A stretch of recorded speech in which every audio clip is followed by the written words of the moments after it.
you positive heads out there. It's so good to be back with all you beautiful reflections of the one source consciousness that creates and animates all things.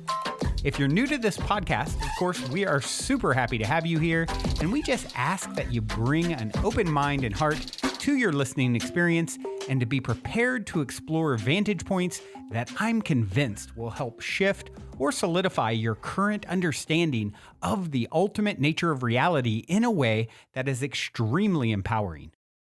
Speaking of exploring powerful perspectives, I'm super excited to announce the release of my very first book, The Golden Key: Modern Alchemy to Unlock Infinite Abundance. If you're ready to alchemize the circumstances in your life so that your abundance expands to an entirely new level in 2021, head over to goldenkey.gift to download the audio or ebook as my gift to you by using the code POSITIVEHEAD.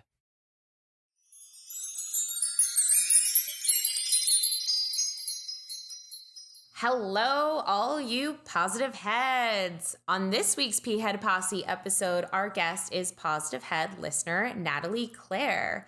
Natalie is an empath coach and energy healer / Reiki master. Hi, Natalie. Welcome to the show. Hey, thanks so much for having me. Yeah, I'm so happy that we could do it. It's cool because we've been kind of like circling each other for a while from a distance, kind of like knowing people, and now we get to connect and have this awesome conversation. Yeah, I'm so excited. Yeah, totally. To dive in. Well, as we always do on this show, actually, before we dive into your specific story, since this segment of the show, this P-Head Posse segment of the show is a bit more infrequent these days, I'm just going to remind everybody that this segment or this type of episode is where we interview the listeners of the podcast. And this episode or this segment started a while ago when we realized how amazing all of you listeners are and how this whole community has so much magic and so many amazing things going on within it. And so this is the chance to showcase that. So with that being said, Natalie, would love to hear more about you and your story and, you know, how you got on this path to be doing what you're doing right now. Yeah, so I was introduced to all this when I was young. My aunt and uncle lived on a mountain in New Hampshire, and they had a healing space where they, my aunt had all these guests who taught all these different healing techniques. And so I would go up there in the summer and build fairy houses and like communicate with angels. And my aunt was also a Reiki master. So I was, exposed to this when I was younger. And, but I actually ended up getting really into it on my healing journey when I was in college, when I realized that I was an empath and was trying to heal from a lot of my mental health struggles.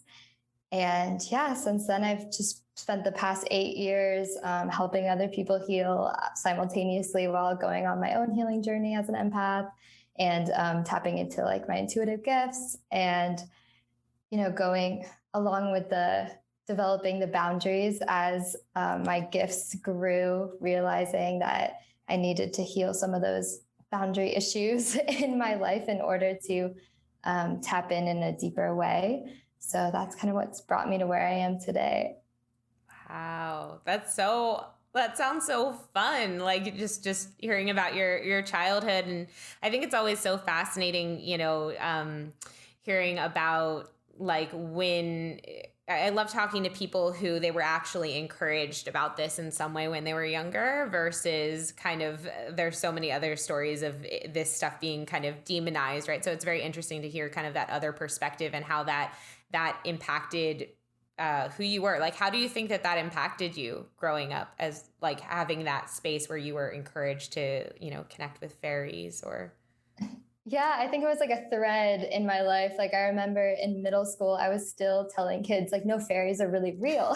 And it was because my aunt like truly believed fairies were real. So I had an adult who literally was not lying to me and like would literally go out and we just like watch the leaves move, you know? And so, I definitely like look back on all the books that I wrote as a kid. Like I would write fiction stories and it'd all be about like being able to talk to the dead. And I didn't know I was capable of that, or that was even possible. But I was like writing fiction about all of these topics. And then I think kind of, as you get older, you're not quite as connected to that. And I think I went through that time period where I was super depressed and a lot of people in my life were super depressed. And so it started, you kind of question like, well, what is the good? And, that kind of crisis that everyone tends to go through. And that was when I remember my mom like handed me this angel book from my aunt. And she was like, remember this. And I read it, and it was like kind of how to pray and just reach out for help. And I just slowly started like asking for signs. And it kind of rooted me back into that, like, okay, there is like somebody looking over me. There is like a benevolent force. And that definitely helped me when I would go into those like dark spaces through that healing of like my mental health. Wow. I feel like it's like a movie. It's where it's like, wait, remember? And you open the book and you hear the music. And then my college roommates were like, what is going on? They would just like watch my journey and be like, okay, we're at like a pregame, and Natalie's like connecting people to their, grandfather. And it was like my party trick to like read people's minds and stuff. So it was interesting journey of like reconnecting to that. Wow, that's so funny. And do you still like work with fairies or fairy energy or? Yeah, and my aunt passed away this week, so I'm feel so like sorry. It's okay. She's like, it's the timing so interesting because like everything with my business has taken off, and I feel like she's on the other side, supporting me. So I feel that energy like a lot stronger now. So that's I think why I'm talking about it more too. Wow, what a gift in that way. That's really interesting. Like you said, the timing. Wow. So okay, so she transitioned this week, and what were you going to say about fairies? Sorry, did I cut you off? No, you didn't. Okay. That's pretty much done. Okay. Well, it's just really funny because yesterday I had like a session with someone, and then I went out into my living room. I was like making something in the kitchen, and I kept seeing this it was like a little purple. It felt like a what do I want to say? It was like a little neon purple light, and it was literally the size of a fairy, but it was like flitting around in my vision. It was like it would be over here, and then all of a sudden it would be over here, and then it would be a little closer, and I was like, oh my gosh, this a fairy? Like I've never encountered fairy energy to my knowledge. And our mutual friend, Nike, I happened to be talking to her, like I was leaving her a voice message about something else at the time. And I was like, okay, I just have to ask you, like, is this what fairy energy is? Because I know she works with fairy and sometimes, that type of energy. And she was like, I feel like it's like a goddess that works with fairies. I was like, okay, like I'll feel into that. We'll see. So later in the day, I go over I have a goddess, the Doreen Virtue, like goddess deck. I don't know. A lot of people have that deck. I go over to that deck, and I totally forgot about the whole fairy thing. And I opened the deck to like shuffle the cards, and there was a card turned over in there already. And it was the goddess, I think it's like pronounced Anye. It's like Aine. And it's a little purple fairy. Like that's what it looks like. Oh my gosh. And I read about it, and it's like take a leap, like jump towards and there's something right now that I'm starting to create, which is like a new big thing for me. And it was just like, what? What's so funny about that too is that Doreen Virtue actually came and spoke at my aunt's house like 30 years ago before all this was, way. Oh my God, that's so crazy. Were you there? No, I was like not born yet. Oh, okay. It was like a long time. It's not that we know of. Or like a baby, but probably energetically. So it's all connected. All connected. Mm-hmm. So cool. I love that. Cool. Well, I know that you work with empaths and also do some stuff with womb healing. Do you want to tell us a little bit about the work that you do? I'm really interested to hear. Yeah. So I've been doing private sessions for the past 8 years, and being in people's energy, kind of seeing the patterns, and just the people that are drawn to me tend to have like similar stories. That's kind of what happens with all of us. But But as someone who, would be giving way more than I was receiving and not knowing how to protect my energy, those are the type of like clients who have come to me through the years. And so I typically work with people to help them to ground and understand how they're like co-regulating their nervous systems. So I'm also a certified trauma support specialist. So I like to work in the spirit, but also like with the practical and like the body and how the body's working, so that you can like have an understanding on a physical level. Like, okay, this might seem like I'm reacting out of proportion, but like evolutionarily, this reaction that's happening within me is like as if I was being chased by something. And so, of course, now I'm going to keep going throughout my day after I've been stimulated by like something in the news or just an email. It doesn't seem like a big deal, but now I'm going to be on high alert as if I've just been like chased and I'm looking for something scary. And so how do we recognize that and shift into a space where we can calm our nervous systems down? Whereas often people are like trying to stay in their heads. They're like trying to find the answer to their problems or talk it all out.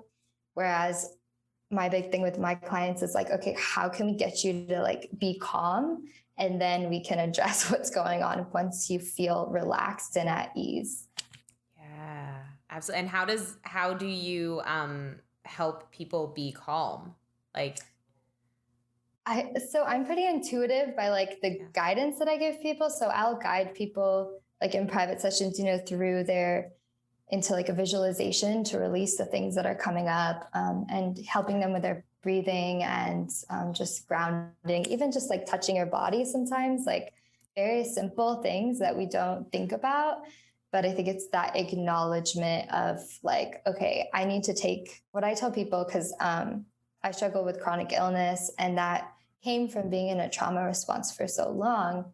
And I realized like, in order to stay healthy, I need to make it a priority throughout my day to like not be in flight or fight mode, and to like get myself back into a calm space as much as possible. And that is like healing. That's like nourishing for me. And it's also creating like a relationship with my body where my body knows like, okay, we are safe. And like you get to relax, and you don't need to be like pumping all these hormones and getting out of balance because of like an email or the news or whatever it is. Totally. And I love that you said like it's the simple things. I was just about to echo that. It's like it truly is the simple things that I think can so quickly get us back into our body or like relax our nervous system. And I love that you brought up visualization as well, because I don't know about you, but I think visualization is like one of the most underrated tools that we have. It's like, so powerful. It's so powerful. I use it with every single one of my clients, and I'm not even technically I'm not, that's not like what I'm offering like EFT, right? But I always include it with my clients because I just feel like there's something so powerful that happens when you're actually able to see a different outcome or a different version of yourself, right? And so I love that visualization is, being used more and more and more. It's awesome. Yeah, it's like you take that like kind of ethereal concept and you're bringing it. It's almost like metaphorically when you can tap into these things, and especially with like inner child work, is a lot of what I do is supporting empaths too. It's like, because those patterns and those wounds that we have from our inner children, and being able to like go in and like visualize that part of you that got cut off. And where is it? What is that part of you doing? What do they want? Tapping into all of that and actually being able to see it. And it's amazing how people are like, oh my gosh, like that's me. Like this part of me still exists and I see it and feel it. So yeah, I think it's really important to be able to tune in with the visualization. Totally. It's like how you just described it. It's a sort of like remembering, right? It's like bringing all these like different pieces of you back together and being like you said, oh yeah, that's me. And oh yeah, that still exists somewhere. It's just like hanging out in space somewhere and bringing it back in and reharmonizing it's so amazing. And I have a question for you about empaths. So something that I think I heard this once, or maybe I read it once. I'm trying to remember where from, but it just rang so true to me. And I wanted to know if this is something that you subscribe to, is that empaths a lot of the time are developed through being in like really chaotic households or situations where they were growing up where they had to extend their energetic senses in order to feel like, is that room safe to go into right now? Is it safe to talk to my mom right now? Like without actually asking or entering the room. It's like, and then over time, it's like a lot of people are in the shadow of that, where it's like they're just doing that automatically and taking on people's energy and feeling everything without having any boundaries, which I know you brought up boundaries as well. Is that accurate from your perspective, or how do you think like empaths kind of come to be? Yeah, I think there's all different kind of variations, I would say, of empaths. Like some empaths that might not be as attuned to like people, but they might be here to like sense the pain and the suffering of animal cruelty so that they can like kind of propel that movement. And so I think that empaths, the way I look at it, is like pretty broad, but then I have like a quiz that goes into the four main variations that I've seen. And the people pleasing and the savior empath are two that fall into that category of what you're talking about. The people pleasing being like where you kind of let go of your own self. You're not fully in your own self growing up because you need to be feeling into everybody else so that you're kind of taking care of the energy, making sure that it's safe. So that is a priority before yourself. And so you're learning to tap into other people's energies and you're never really fully facing into your own energy.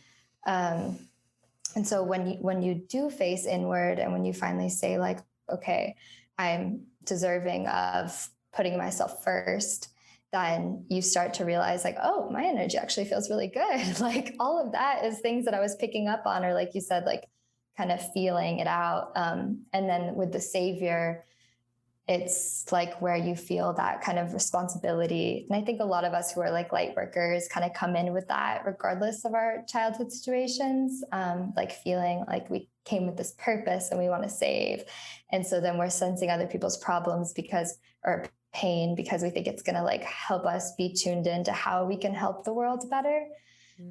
Which it can be, but it's like a very delicate thing with like, okay, what kind of intention are you coming at this with? Like, are you looking at this person that you're quote unquote saving or who's struggling and seeing from the lens of like, okay, I want to support them and I believe in them? Or are you coming from an energy of like desperation of like, they need help, like they really need help, they're not okay?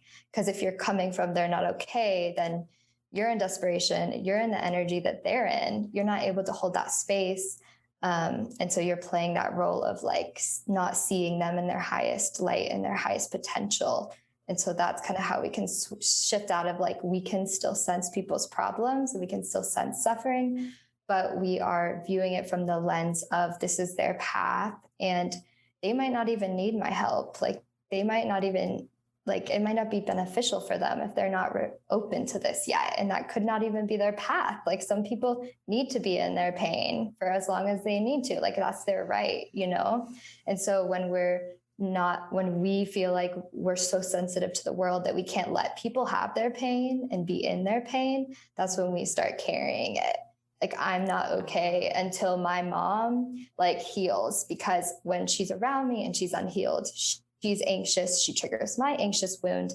And that pulls me out of my spiritual journey. And so like along my spiritual journey, now I need my mom to heal in order to like, you know, be healed myself. Where in reality, like you have to realize that you have to separate from the things that you can't control and just turn inward, and then reality kind of shifts around you and the healing just kind of starts naturally occurring for people when you release that control. Yeah. Wow.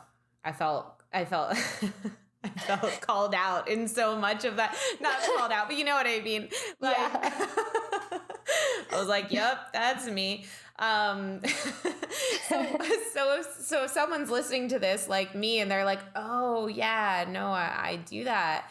You know, obviously you work with people to help them with this. What are some of the things that people need to work on in order to be able to separate from other people's journeys or paths or energy or pain. Yeah, I think that mindset shift is like the biggest first step of like reframing how we see pain and suffering. We see it as such a bad thing, whereas I know that the people in my life who have gone through the deepest suffering have like also gone through the deepest initiations, and that suffering has like initiated them. So being able to see that, and then also being able to like recognize when you're taking something really personal, when you're attached to someone's suffering. So you really have to observe all the different areas of your life, like, you know, the people you work with, like your clients, and then parents, and then, you know, your relationship, your friends, all these areas you might be acting and you may be playing different roles. In one area, you may not be needing to control, because maybe with your clients, you're able to let it go easier. They don't bother you as much. But like with your mom or your like brother, you're like really attached to their suffering for whatever reason. And then you have to go deeper into that and look at like, what is your wounding around that? Why are you not giving them that space to be where they are? And then you might need to do some inner child work around that part of you that's still clinging to not being okay with people not being okay. Yeah. Yeah, totally. And I think it makes sense too, of like, it makes sense why what you do is it's coming to the forefront now, I'm sure. And like you said, I don't know exactly what's been going on in your business, but it sounds like you've had like a surge, and I feel like it makes total sense because we're all so connected, and I think we're all becoming more and more sensitive every day of how connected we are to all the people in our life, whether it's our mom or brother, or it's our coworkers or our boss, and how sensitive we are to each other's moods and thoughts and emotions. So are you seeing like an increase in people becoming aware of that? Yeah, it's really funny that you asked that, because I definitely got the message at the beginning of the pandemic. Like I was working in person with clients, and I got the message like, sit down and create a course and like put your knowledge into a course and like just have it out there so that like people can go through this, and kind of like it's almost like a training program for this new earth.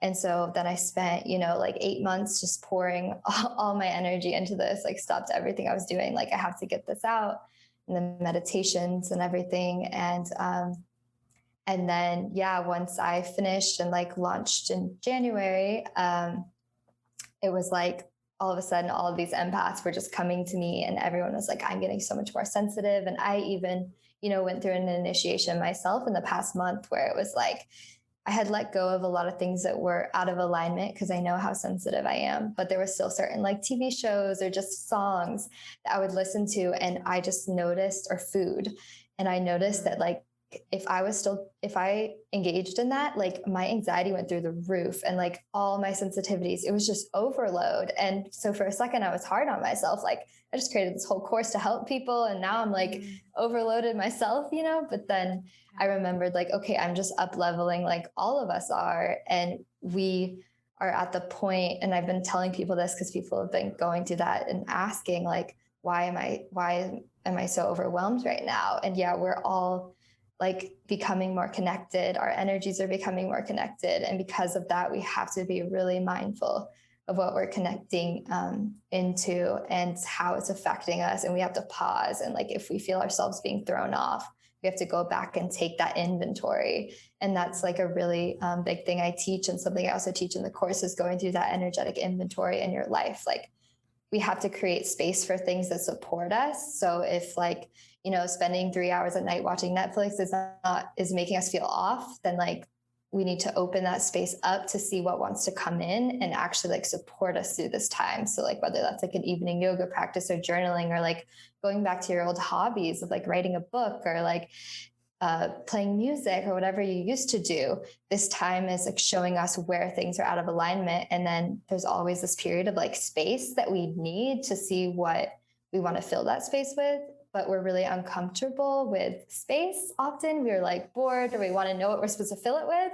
And so we just go back to like, listening to the same music, or like watching the same shows or eating the same thing, instead of getting comfortable with like, no, something's going to come and I trust like, a new friend's going to come in or something's going to come in, and I'm going to be in this kind of like winter of my life for a second and create an opening.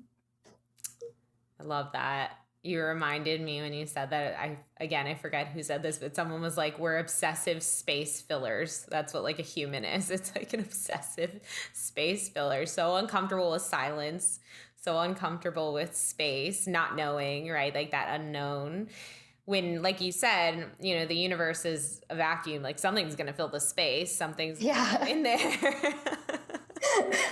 Yeah, and immediately when it's empty, we feel like it's going to be empty forever. And it's like, no, like just sit in the emptiness and like recognize that like you have to pour the cup out for it to be refilled with something different. Like it's got to be empty at some point, So true. And in a way, it's like kind of like that's what this quarantine feels like it's about. It's like what everybody used to rely on, or they thought made them happy, or they thought was what they were going to be doing, is suddenly like it's emptied out, and suddenly there's this space. And I remember that beginning period of quarantine when everyone's freaking out because it was just like, like what do I do with this space? Yeah, we got to like make a bucket list. Yes.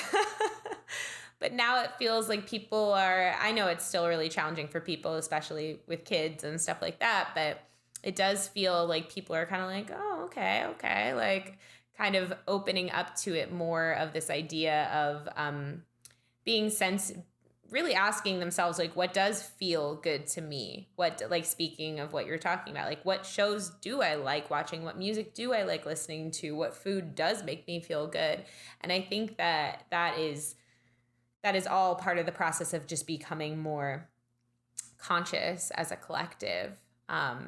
So I really love how you outline that and describe that. And I also want to say I'm really excited to connect with you, because I feel like I connect with so many people all the time that are like, they're clearly empathic and don't know what to do about it. And I never have someone to just direct them to.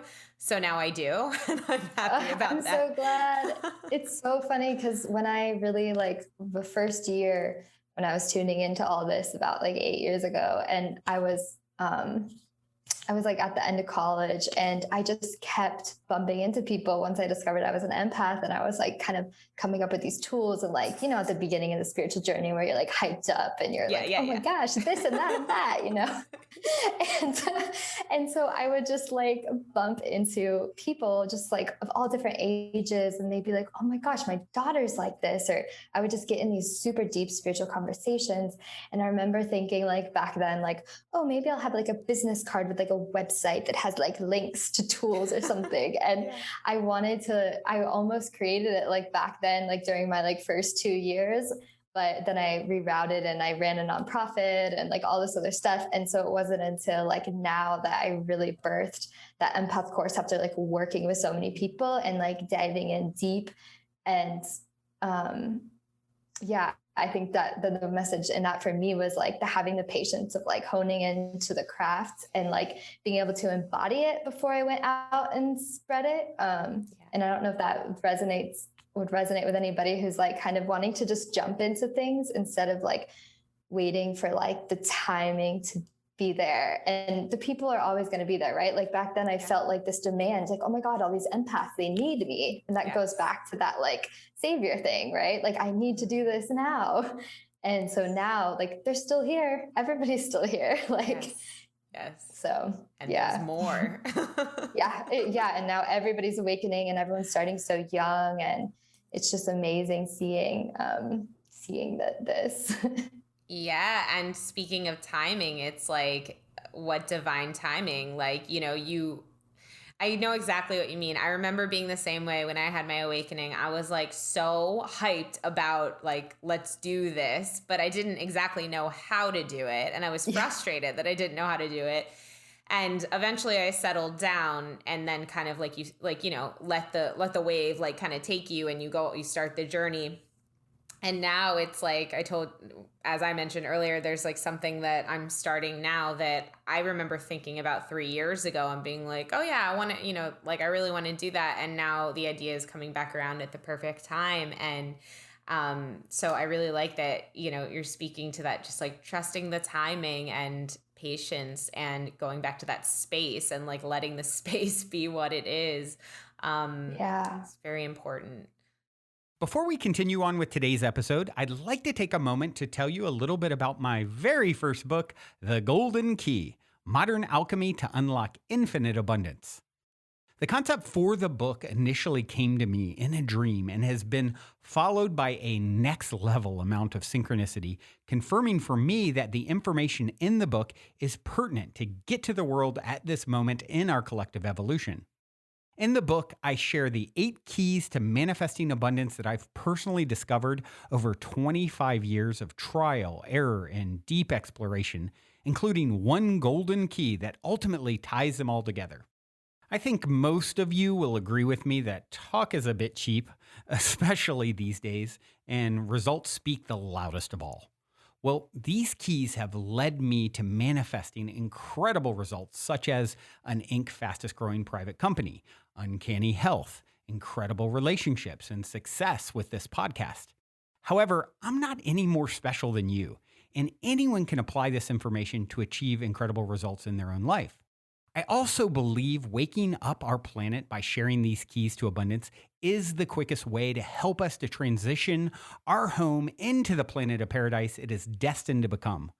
Which is why I'd like to gift the book to you at goldenkey.gift when you use the golden key code POSITIVEHEAD.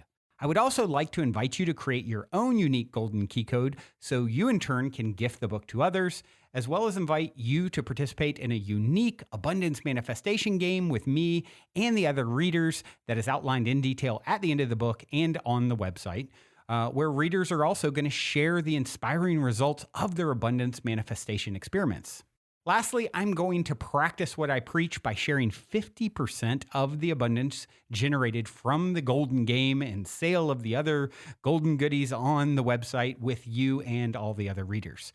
So if you're ready to alchemize the circumstances in your life so that your abundance expands to an entirely new level, head over to goldenkey.gift to download the audio or ebook as my gift to you by using the code POSITIVEHEAD. Also, if you end up loving and appreciating your gifted copy of the book, please take a moment to go to Amazon and give it a review, which will greatly help me reach and unlock more hearts with the golden key.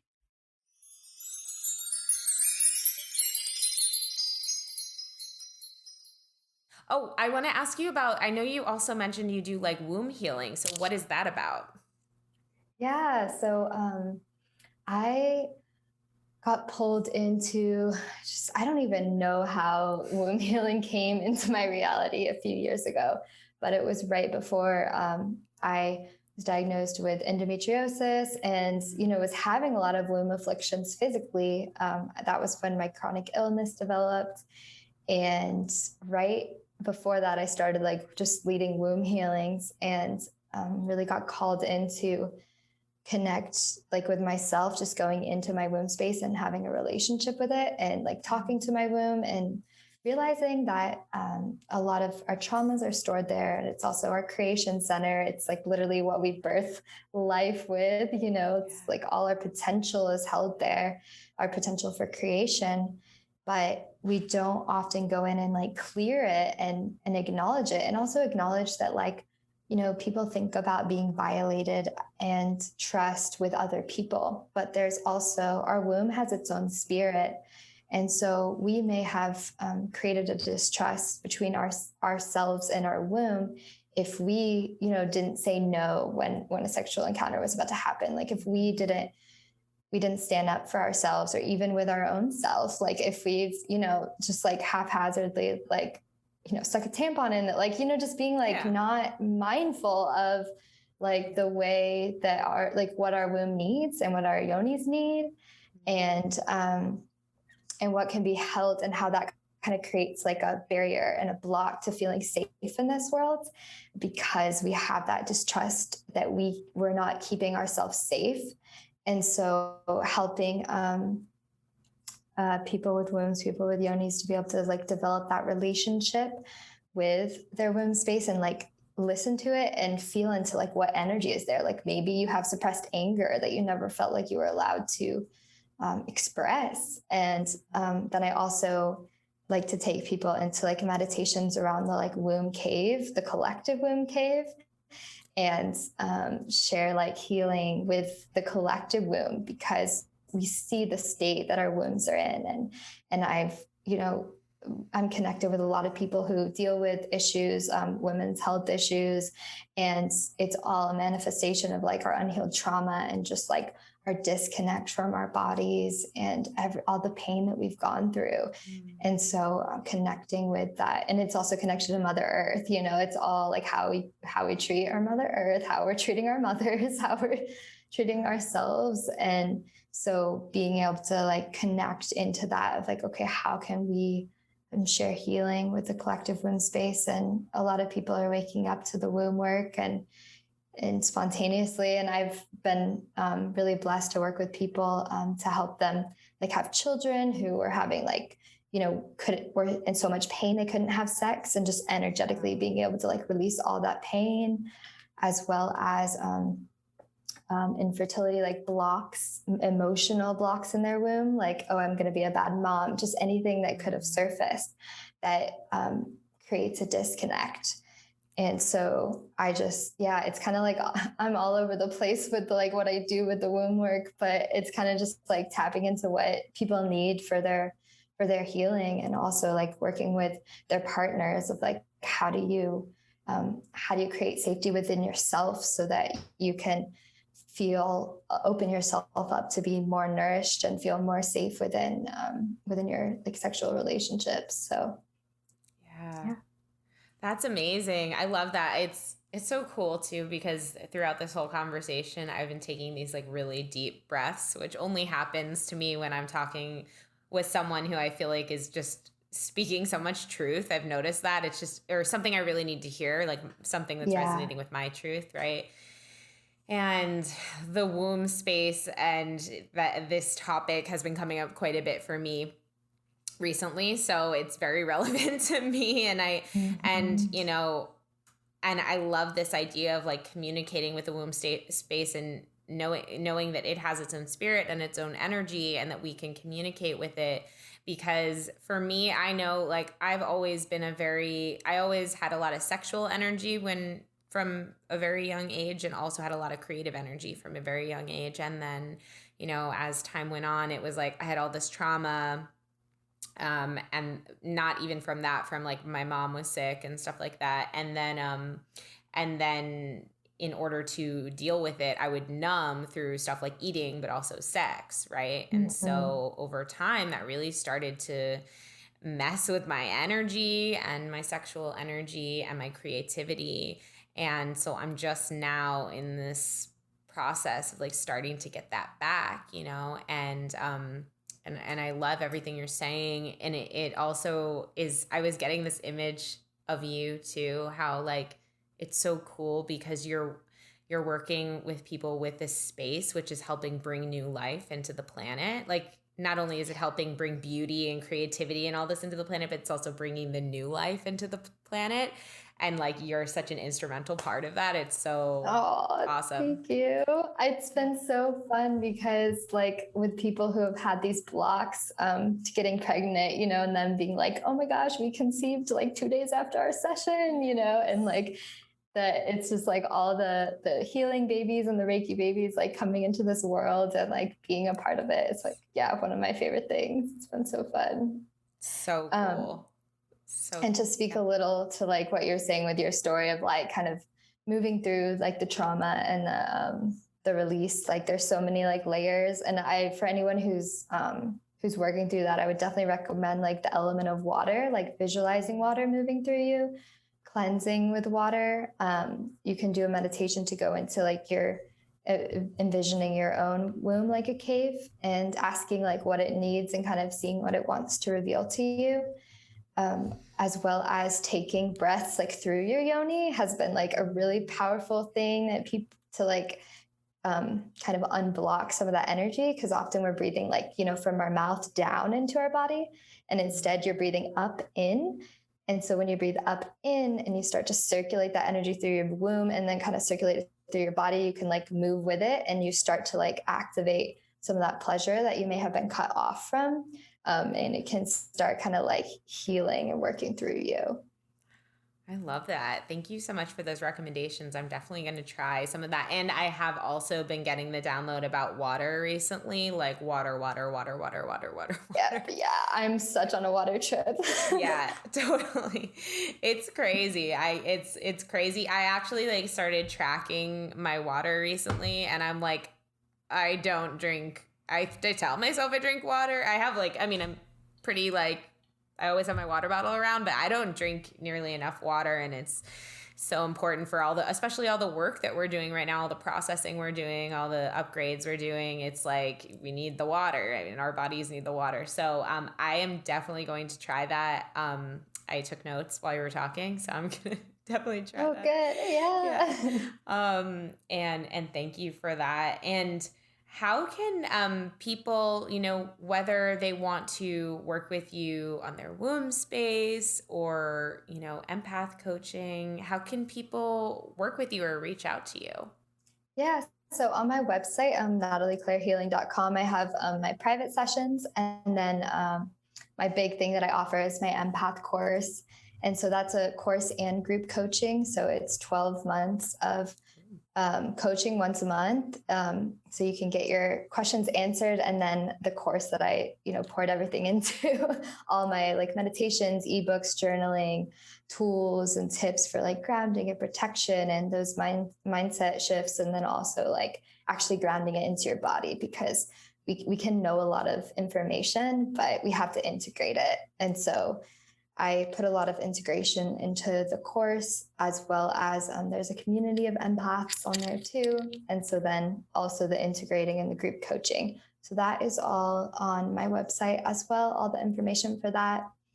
And then I also sell parasite cleanses, another kind of thing, but that has been like one of the biggest things, just working with the plant spirits and having them support me from healing from like chronic illness a few years ago when I couldn't even get out of bed, couldn't like form sentences because I was so sick and didn't, think I would ever be where I am today talking with you. I was so scared that I wouldn't be able to like have the life force to achieve my dreams, and learning about like clearing worms and parasites was like so integral on getting my energy back. So I also create cleanses to support people like on the body aspect too, because we can do so much like emotionally, mentally, spiritually, but like if you have a parasite living inside of you, like it's going to create some anxiety. Like if your gut is not healed, then there's only so far you can go if your body physically doesn't feel good.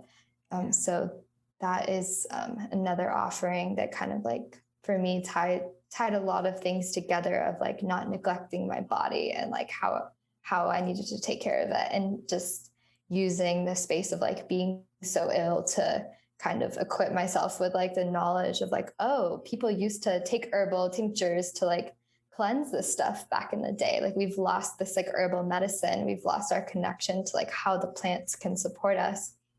So yeah, that's another offering that I love sharing. Thank you so much for sharing about that. What does the cleanse entail? Like I'm just curious, like how does it work?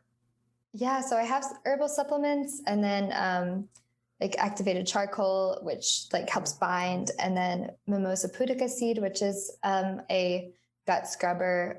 It's one of the best herbs for parasites, and then like a essential oil roll-on bottle for killing the eggs. To do like on the full moon when they come out. And then also suppositories, because I found that like I'm also really big on coffee enemas, but like literally the butt is like the best way to get medicine in your body. And so it's like pretty incredible the amount I've like passed tapeworms, like liver fluke. Like I mean, I got the essential oils like really helped, and using like the enemas and stuff as well, like helped flushed me out after trying a bunch of different cleanses, like only doing it orally. And then doing that just like kind of changed the game for me. And like I went from, being like numb in my hands. And even just a few months ago is when like a lot of my symptoms were better and I was getting my energy back, but I was still having like migraines. I was still not able to exercise. I was still having like numb and tingles every day in my hands and feet if I didn't prop myself upright. And my energy wasn't fully back online. And then like 2 or 3 months ago, once I finally like kind of perfected the cleanse and got out the liver fluke, it was like everything shifted for me. And I'm like almost 100% better now. So wow, that's amazing. That's so great that you were able to like, I mean, not amazing. Well, it is kind of amazing that like you called in that experience and then you were able to create something that's going to benefit so many other people that are experiencing this, whether they fully know it or not, right? That they're going to be able to have this tool and you to help them. So I was just about to ask you, like, what are some symptoms of having parasites? just like fatigue, and like parasites can also feed off of like yeast. So if you're like having the yeast overgrowth, like the tingling, the headaches, like nausea, just kind of like all the similar to autoimmune, it all kind of plays into the autoimmune. And I had an autoimmune disorder, but like realizing what was underneath my autoimmune stuff, and why my body was so inflamed, and like how everything was like the yeast overgrowth, which like when you're sick and when when you've been in an activated nervous system, when your immune system's down, like it's shifting the levels of your body, so you're like more prone to these things being able to grow even more in you and become like, everyone might have some worms or something, but like they're going to really thrive in an environment when you're kind of down. And so typically when people are in that state, they probably also have some like parasitic stuff going on, and that plays into like Lyme disease and all these other things. But I think it's like interesting because I like call myself a shadow worker too, because I'm always like diving into people, the depth of people's emotions and the things that are hidden within them. And so I was like, I'm going to become like the parasite lady, like what the heck? And then, but I was like, oh, but it makes sense because this is something that like no one wants to talk about. It's hiding in the shadows. And I had to kind of like discover that within me and to realize like, oh, this is something nobody wants to admit or talk about or look at because it sounds gross. But it's a part of us like kind of acknowledging different shadows that are living within us in all different levels, physical, emotional. And, if you think about the energy of a parasite, it's like letting yourself be, fed on, and you're not fully in your life force because you're letting this energy feed on you. And so it's kind of makes sense that you would also have something physical that's draining your life force as well. And I think that when people are ready to like fully embody their life force, and like, I think sometimes trauma can cause us to pull away and not want to like share our gifts or like really have the energy to like go out into life, because if we have energy, then we have to put ourselves out there, then we have to keep going. So if we don't have energy, we can kind of just retreat. And so I think the more willing, just on an emotional level, we can like prepare ourselves to be like, okay, I'm ready. Like I'm ready to have energy. I'm ready to not be sick anymore. Then those answers of the healing kind of start to come through in a deeper way for us. And we kind of find the path back to our energy. Love that. Totally resonate with that. And yeah, I mean, it reminds me too of it's like the way that we're so ashamed of like our waste as humans, right? Like our bodies waste, like there's so much like shame around that. Yeah. When in actuality, that is just a part of being a human. It's part of being an animal, right? It's just a part of like existing.